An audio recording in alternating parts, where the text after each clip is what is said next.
Friends, welcome back to ராமேஸ் அரசவை kitchen.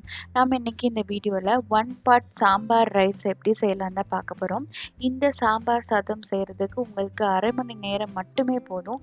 ரொம்பவே சூப்பராக ஈஸியாக செஞ்சிடலாம். என்னோடய சேனலை ஃபஸ்ட் டைமாக பார்க்குற ஃப்ரெண்ட்ஸ் சப்ஸ்கிரைப் பண்ண மறந்துடாதீங்க. கூடவே இருக்கிற பெல் ஐக்கானையும் கிளிக் பண்ணிக்கோங்க.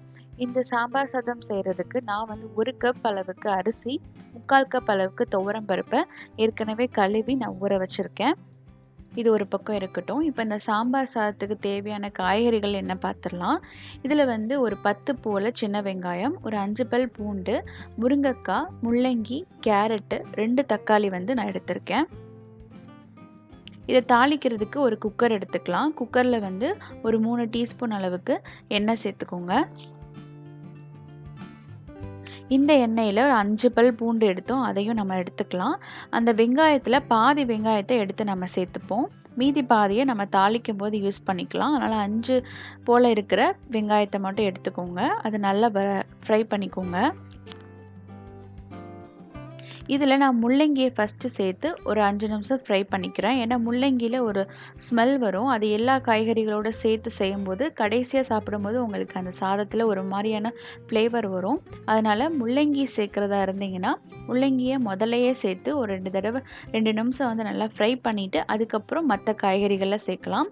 நான் இன்றைக்கி கேரட்டும் முருங்கைக்காய் மட்டும்தான் சேர்த்துருக்கேன். நீங்கள் வாழைக்காய், உருளைக்கிழங்கு இதெல்லாம் சேர்த்துக்கலாம். இதுக்கு உப்பு பார்த்தீங்கன்னா அரை உப்பு தான் போடணும்.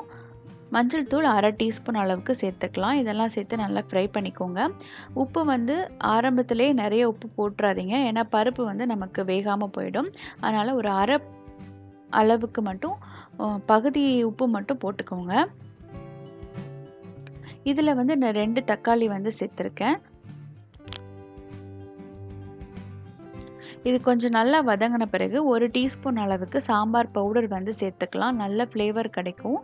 ஸோ சாம்பார் பவுடர் இருந்தால் அதை சேர்த்துக்கோங்க. அதையும் சேர்த்துட்டு நல்லா மிக்ஸ் பண்ணிக்கோங்க.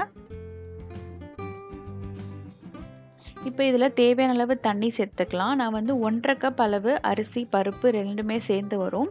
அதனால் நான் 4.5 கப்பு தண்ணி சேர்த்துருக்கேன். நீங்கள் நார்மலாக அரிசி வேக வைக்கிறதுக்கு சேர்க்குற தண்ணியை விட ஒரு அரை கப் அதிகமாக சேர்த்துக்கோங்க.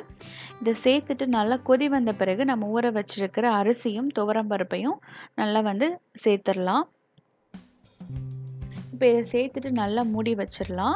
நீங்கள் புளி தண்ணி ஊற்றணும் நீங்கள் ஃபீல் பண்ணிங்கன்னா நீங்கள் நல்லா அரிசி வந்த பிறகு நம்ம ஓப்பன் பண்ணிவிட்டு அதுக்கப்புறம் புளி தண்ணி ஊற்றி ஒரு கொஞ்சம் நேரம் கொதிக்க விட்டுக்கோங்க.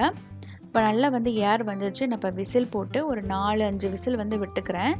பாருங்கள், ரொம்ப சூப்பராக குழஞ்சிட்டு வந்துருச்சு. காய்கறிகள்லாம் நல்லாலாம் ரொம்ப குழையாமல் ஒரு கரெக்டான பக்குவத்தில் ஒரு சூப்பரான சாம்பார் ரைஸ் ரெடி ஆயிடுச்சு.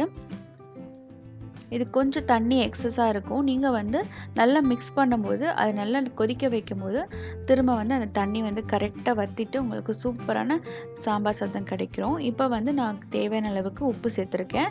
ஏன்னா நம்ம பகுதி உப்பு தான் சேர்த்தோம். அதனால் இப்போ முழுசாக தேவையான அளவுக்கு உப்பு சேர்த்துக்கலாம். இப்போ இதுக்கு கடைசியாக தாளித்து கொட்டலாம். ஏன்னா தாளித்து கொட்டும் போது உங்களுக்கு ஃப்ளேவர் நல்லா கிடைக்கும். தாளிக்கிறதுக்கு நீங்கள் நெய் யூஸ் பண்ணிக்கோங்க. என்கிட்ட நெய் இல்லாதனால நான் கடலை எண்ணெயை யூஸ் பண்ணிக்கிறேன். இதில் அரை டீஸ்பூன் அளவுக்கு கடுகு உளுந்து சேர்த்துக்கலாம். நல்லா கடுகு வெடித்த பிறகு அரை டீஸ்பூன் அளவுக்கு சீரகம் சேர்த்துக்கோங்க. இதில் முந்திரி பருப்பு கட்டாயம் சேருங்க. உங்ககிட்ட இருந்தால் கண்டிப்பாக கட்டாயம் சேருங்க. ஏன்னா நல்ல ஒரு டேஸ்ட் உங்களுக்கு சாம்பார் சாதத்துக்கு கொடுக்கும். இதில் ஒரு நல்ல ஃப்ரெஷ்ஷான கருவேப்பிலையை சேர்த்துக்கலாம். இப்போ நம்ம மீதம் எடுத்து வச்சிருக்கிற அந்த வெங்காயத்தையும் இதில் சேர்த்து நல்லா வதக்கிக்கோங்க.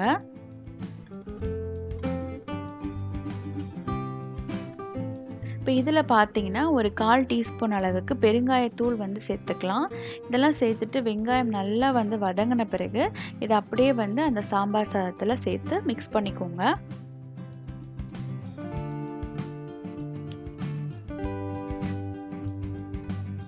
ஸோ அவ்வளோதான், ஒரு சூப்பரான சாம்பார் சாதம் உங்களுக்கு ஒரு 30 நிமிஷத்துலேயே ரெடி ஆகிடும். அதை விட கம்மியானதான் டைம்லேயே நீங்கள் செஞ்சு முடிச்சிடலாம். ரொம்ப டேஸ்ட்டாக இருக்கும்.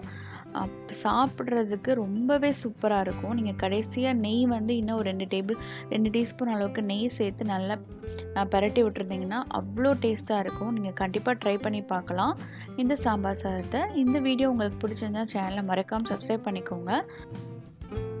இந்த சாதத்தில் நம்ம நறுக்கின கொத்தமல்லி தழை சேர்த்துக்கிட்டிங்கன்னா இன்னும் நல்ல ஃப்ளேவராக இருக்கும். ரொம்பவே டேஸ்ட்டாக இருக்கும். நீங்கள் கண்டிப்பாக இதை ட்ரை பண்ணி பார்க்கலாம். இந்த வீடியோ பிடிச்சிருந்தா சேனலை மறக்காமல் சப்ஸ்கிரைப் பண்ணிக்கோங்க. நம்ம சேனலில் நிறைய வெரைட்டியான லன்ச் ரெசிபீஸ், குழம்பு ரெசிபீஸ் எல்லாமே இருக்குது. அதெல்லாம் உங்களுக்கு ரொம்பவே யூஸ்ஃபுல்லாக இருக்கும். அதையும் போய் செக் பண்ணி பார்த்துக்கோங்க. லைக் பண்ணுங்கள், கமெண்ட் பண்ணுங்கள், ஷேர் பண்ணுங்கள். தேங்க்யூ ஃபார் வாட்சிங். நெக்ஸ்ட் ஒரு சூப்பரான வீடியோவில் சந்திக்கலாம்.